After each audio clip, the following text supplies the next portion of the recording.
one of the frameworks that we came up with, actually you and your fellow researchers kind of invented this thing that was derived from nudging, from the nudge theory, which we also covered in this course. Yes. And of course, nudging has its limitations.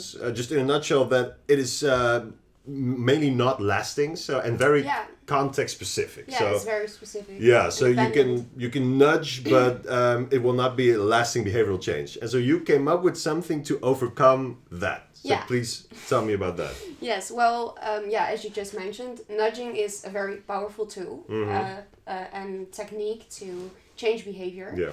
But it's actually mainly focused on short-term behavior. It's very context specific.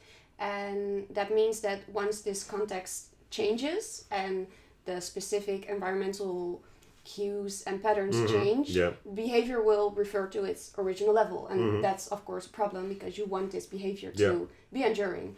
And that's actually why we came up with this new technique, this new tool theory, that we had to change something in this person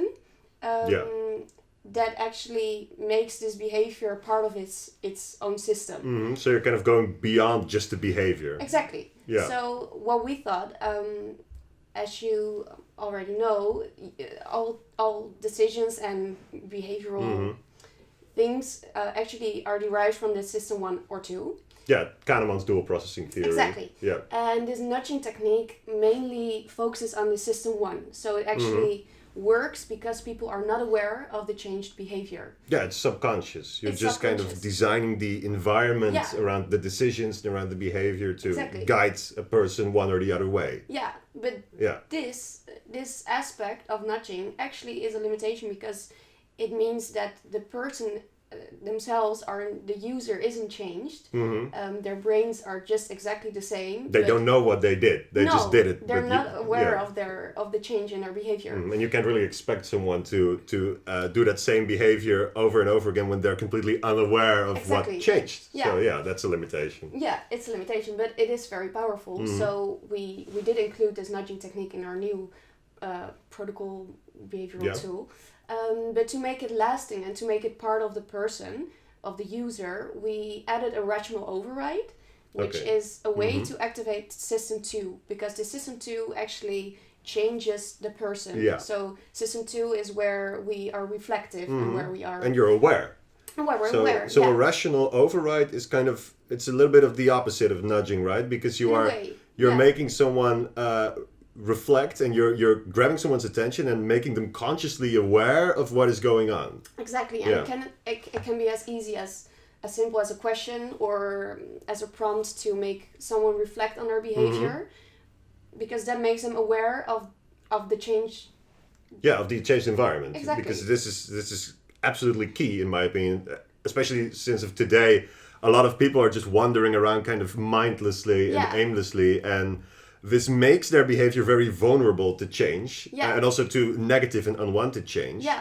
And then nudging is, of course, more of a positive behavioral change tactic and a behavioral change theory and framework. But since it doesn't make people more mindful and aware of the changes that they're going through. Yeah, exactly. And that is the biggest problem with nudging, probably. Yeah, it is. And so this rational override that you're talking about, this is one of these other tactics or theories. And by combining them with nudging, we're working towards... an even more elaborate and better theory. Exactly, and this is not where it ends, the protocol. So there are 3 steps in this whole new tool. The first one is nudging, because you want to change their behavior. Yeah. And that is most easily done with nudging, because it's a really powerful tool. Yeah. But once this behavior is changed, we have to make people reflect on it. So it becomes the chance is higher that it becomes something of their own. So you want people to reflect on their behavior and to make them realize that they did something different. That something changed. Yeah, exactly. So once we do this, we can actually initiate the idea that people Yeah. initiated this behavior Yes. themselves. So once you ask people, why did you do this, they often explain this change in behavior with a reason that they invented this behavior by themselves. That's just a human thing. It's human just behavior, a characteristic of us humans. So by asking them why they did a certain thing, they will rationalize it as if they did it by themselves. Yeah. And this is really powerful, of course, because then you can actually change their beliefs. You can change the beliefs of users that they are the type of person that does something So in a specific way. To quickly recap, this is absolutely essential in building a relationship also with your customers and your users, because of course you want them to perform the desired behavior, and you can shape the environment of their decisions to realize that. But you're not looking for a one-off customer that just comes in one time and that then is being sent out the door. You want to build a relationship with them. And I mean, not just with customers, but this is completely broad and generalizable for the entire environment around you. And by making that initial change in behavior in such an easy way, by nudging, I mean, nudging, it's just hell of effective. It just works really well. But then by making them construct the reason why they did it, by helping them raise awareness and becoming mindful of, okay, so something changed. Why did I do that? And now we come into this really interesting aspect of the human mind, which is that we really want to act in line with our idea of ourselves, with the person that we think we are. And so if the behavior doesn't match with our thoughts and ideas, we try to look for a way to fix that. And this is something automatic. Humans do this automatically. That's the beauty of this theory. You don't really have to consciously do something, because the brain just works like that. And by making someone realize that something changed, and by making them want to put their behavior in line with their identity, with who they are as a person, it becomes really easy to help them perform that same behavior over and over and over again. And so now you're not coercing someone to behave in another way constantly and pushing them. You're actually removing boundaries to make them behave naturally in the way that they would naturally do that, by aligning their behavior with their mindset, with their principled mindset of themselves. Exactly. So this way, with this rational override, we actually changed how people view themselves and view their behavior and initiate their behavior. So pretty cool. Yeah. That makes it enduring, because. And so these are 2 steps to a framework. Is there anything else to it?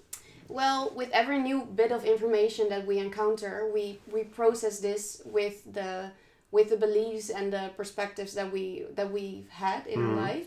So in a way, we, as you already mentioned, we try to be in line with ourselves. So every time we encounter the same decision or choice or option, we try to be consistent. So we try to do the same thing and do the same thing, because that's how we are and that's how we behave. Yeah, this is hardwired in the human brain. This need for consistency. It is. So in a way, there could be a third step, which partially is a passive mechanism, just the confirmation bias, the way that we process things in the way that is consistent with our beliefs, with our system 2 mindset.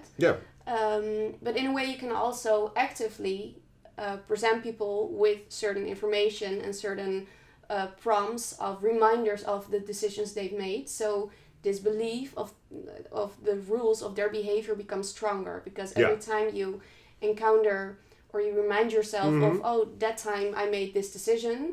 And you commit to that. This rule becomes stronger, and the chances are higher that in the future you will behave in the same way. Yeah, this also taps into the science of habit and of habit forming, which we are definitely going to have a course about in the future. And so before we get into the practical applications of this framework that you built, which is called smudging, by the way. I'm not sure if we mentioned that already. And you have to be kind of creative there, but it does reflect on how the theory works, because it starts with this initial nudge, this change of behavior, and then by making someone aware of the change, they want to be consistent, act in line with their behavior and their mindset, and by that, this initial nudge is being kind of smudged out over a longer period of time, causing that lasting behavior. Okay, so let's get into the practical applications a little bit deeper.